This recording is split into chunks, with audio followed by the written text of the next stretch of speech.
All right, we have Mia, our young quarter horse that we're starting under saddle.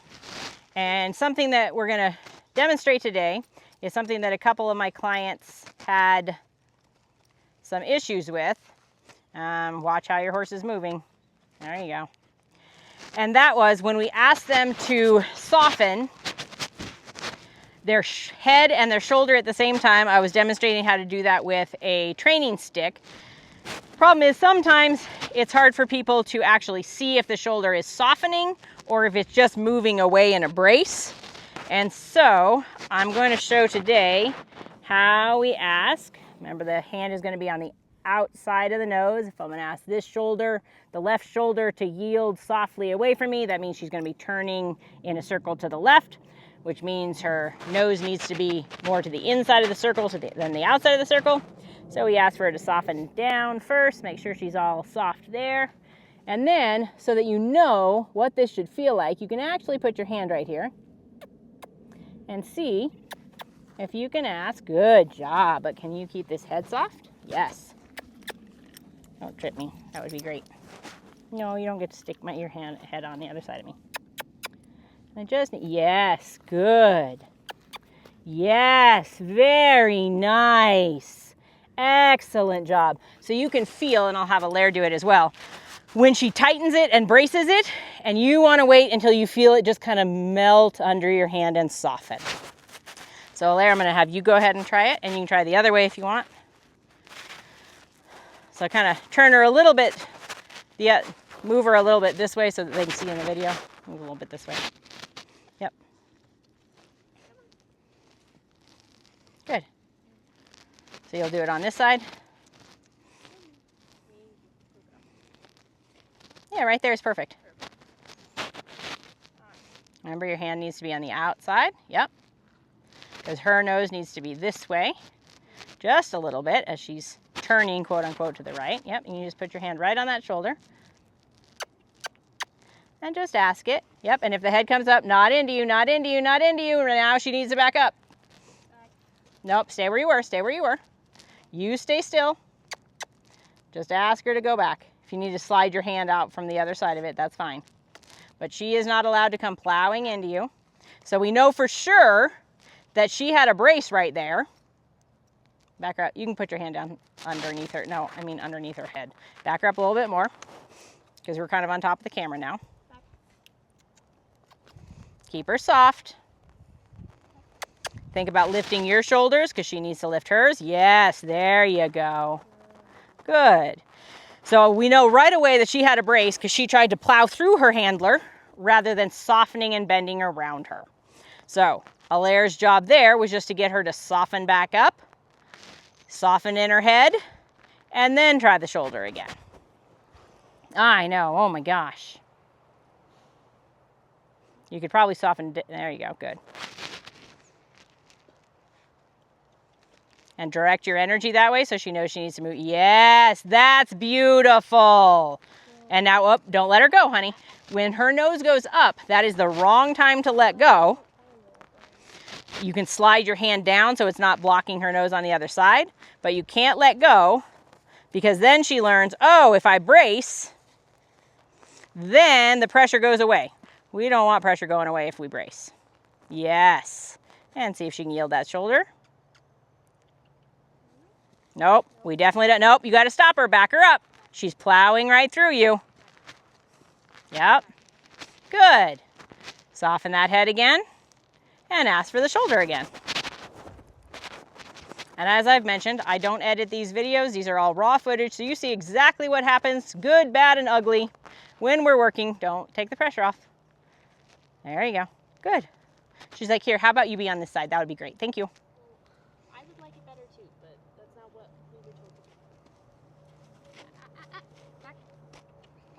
Yep.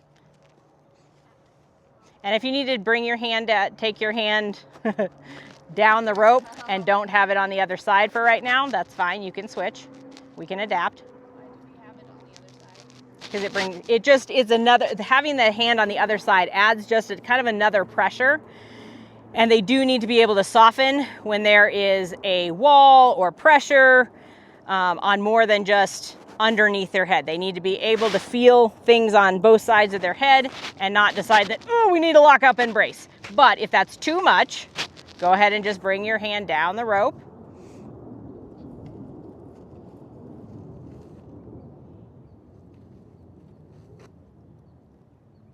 Yes. Needs to yield a little bit sideways instead of, there we go. That's very nice. And they can't see a thing because your nose is right in the camera. That's so cute. Thank you. Thank you so much. Can you back up? That was beautiful. That is exactly what we want. So back her up a little bit more so that there's a little more room between you and the camera. And then you're going to do the same thing on the other side.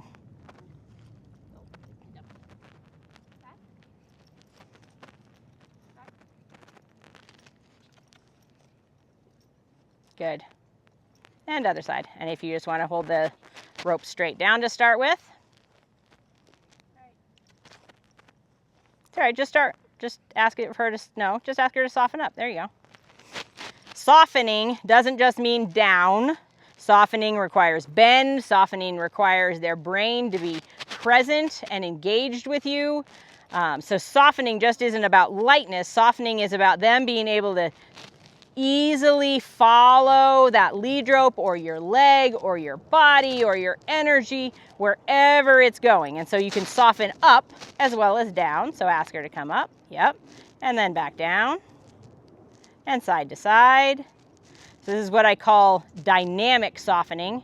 They should be able to follow that lead rope and your hand wherever you take it. And it should be soft. She says there's bugs and there's food. There shouldn't be a brace. Good. And now, I know, dang flies. So you can start there, but if it gets to be too much, you can, yes, don't let her come in front of you. Yep.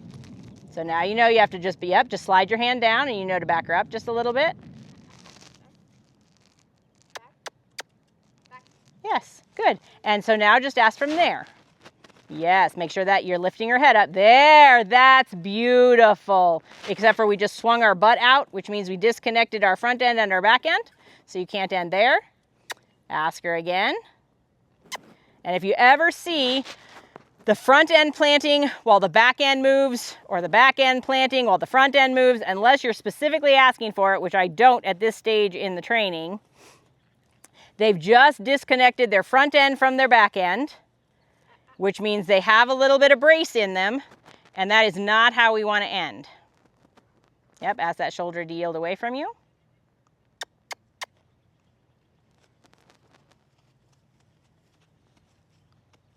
Now we just brought that outside shoulder across the inside shoulder, so we want to fix that.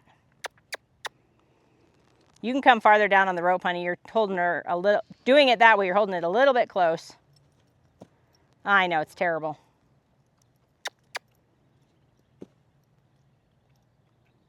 You can yawn. Let go of all those stresses as you let go of the brace. All right, now ask again.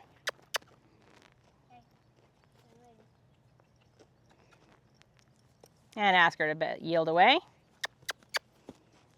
I know, flies are terrible. Don't pull it out to the side. That's asking that shoulder. Your hand needs to be down, not out to the side. If you lift that rope out to the side, you're asking the inside. So there are two things that when we're riding or when we have our lead rope, if we lift our lead rope up here, we're talking to the inside hind. If we lift our lead rope or our rein straight out to the side, we're talking kind of to their head and to their inside shoulder. So if you're lifting your lead rope this direction, you're telling that inside shoulder to come on top of you, which is not what we want. So in this specific exercise, I know, the head needs to be down. This needs to yield, yes, good, very good. And again, we kind of spun that hind end. We didn't keep the diagonal pairs together. So I'm just going to ask her to keep moving until, yes, we can stop, yes, softly without breaking up her diagonal pairs. Yes, right there. Excellent job. Can you stay here? Thank you. Good girl. So that is how we work with some dynamic softening, and softening using your hand on her shoulder so that you can feel when it's braced and when it is actually soft.